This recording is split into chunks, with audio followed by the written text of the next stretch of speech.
अभी के education system में से दो चीज़ें मिसिंग हैं, एक है सिस्टम और दूसरा है एजुकेशन। खास करके कोविड के बाद तो इसकी असली वैल्यू पता चली है। बस नाम की क्लासेस हो रही है, नाम के एग्ज़ाम हो रहा है, इधर क्वेश्चन है और इधर गूगल पे आंसर खुले हुए हैं। स्कूल और कॉलेजेस आखिर जज क्या कर रहे हैं? स्टूडेंट की छापने की एबिलिटी। एजुकेशन सिस्टम का परिवर्तन बहुत ज़रूरी है और आज हम इस वीडियो में बात करेंगे वैदिक एजुकेशन सिस्टम के बारे में। शायद इनमें से कुछ चीज़ें हम आज भी अप्लाई कर सके। 1835 में ब्रिटिशों ने हमारे एजुकेशन सिस्टम को बदल दिया था। उससे पहले क्या सिस्टम थे पढ़ाई का, क्या पर्पस था पढ़ाई का, क्या टेक्निक्स थे पढ़ाई के और क्या सिलेबस हुए करते थे, चलो इस वीडियो में जानते हैं। एक गुरु अपने शिष्यों को एक सवाल देता है और पहले शिष्यों को कहता है इसका जवाब खुद खोज कर लाओ, और दूसरे शिष्य को उसका जवाब खुद दे देता है और कहता है इसे अच्छी तरह याद कर लो। सोचिए, पहला शिष्य जवाब खोजने के लिए कितने डायरेक्शन में सोचेगा, अपने क्वेश्चन को हर एंगल से देखेगा, काफ़ी सारी रिसर्च करेगा और हो सकता है 4 लोगों से बात भी करेगा ताकि अपने आंसर को और ज़्यादा बेहतर बना सके। लेकिन दूसरे को तो दिमाग चलाने की कोई ज़रूरत ही नहीं है, क्योंकि उसे क्वेश्चन के साथ आंसर मिल गया है और उसे कह दिया गया है आपको पास होना हो तो आप यही लिखेंगे। उसकी क्रिटिकल थिंकिंग और लॉजिकल एबिलिटी क्या ही डेवलप होगी।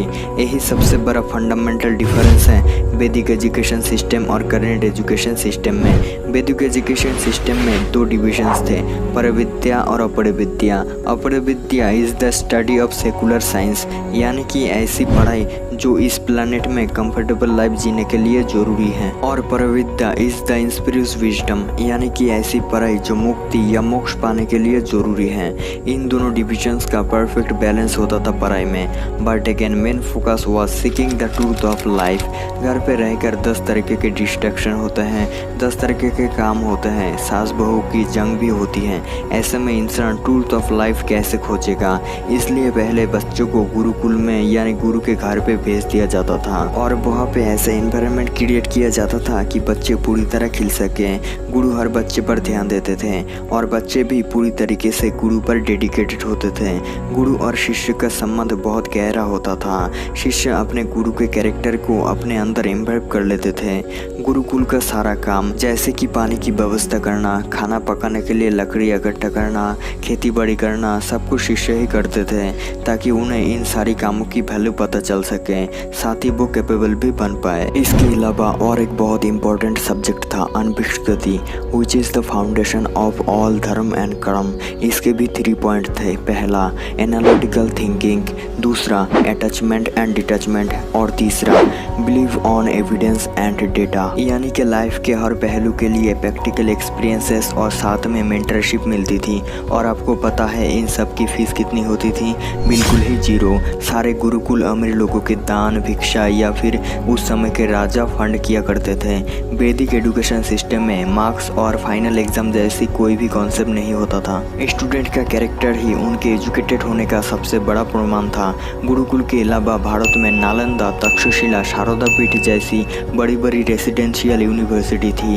इन यूनिवर्सिटीज़ में mathematics, economics, medical, art, music सब कुछ एक साथ पढ़ाया जाता था। दुनिया भर से लोग इन यूनिवर्सिटीज़ को खोजते हुए आते थे। भारत तब सही मायने में विश्व गुरु हुआ करता था। फिर एजुकेशन का रूप बदलने मुगल आए और फिर ब्रिटिश के आने के बाद तो हमारे एजुकेशन सिस्टम का फंडामेंटल क्रक्स ही खत्म हो गया। फिर एजुकेशन का मेन फोकस हो गया कि कैसे ज़्यादा से ज़्यादा नौकर प्रोड्यूस करें। आज़ादी के बाद हमारे पास और एक मौका था कि हम वापस से रियल एजुकेशन को सिस्टम में इंट्रोड्यूस करें, पर हमसे बहुत बड़ी भूल हुई। खैर, अभी भी बहुत देरी नहीं हुई। वैदिक एजुकेशन सिस्टम को समझना और अगली जनरेशन को रियल एजुकेशन देना हमारी ही जिम्मेदारी है। अगर हमारी इन वीडियो से आपको ज़रा सा भी वैल्यू मिलती है तो एक लाइक और चैनल पर नया तो चैनल को सब्सक्राइब कर लेना। तो मिलते हैं नेक्स्ट वीडियो में।